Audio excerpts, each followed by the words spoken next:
In this video, I'm going to show you how to reverse videos on CapCut 2023. So in your CapCut application, just click on the new project and then select a video that you wanted to reverse.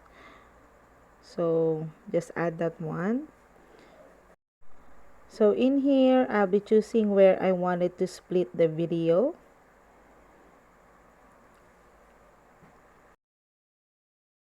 So once you're done, just tap on the split icon and then delete the remaining videos. So in here, you need to copy this clip. So just go ahead and scroll it until you find the copy icon. So there you go. You successfully copied the original files or clip.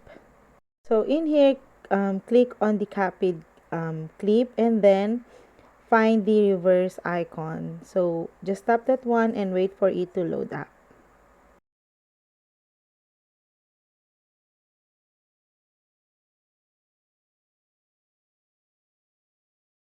So once done, just go ahead and play the video and you will see that the copied video has reversed. And that's it, guys. That's how to reverse videos on CapCut. So I hope you find this video helpful, and if you do, please don't forget to like and subscribe to my YouTube channel. Thank you for watching.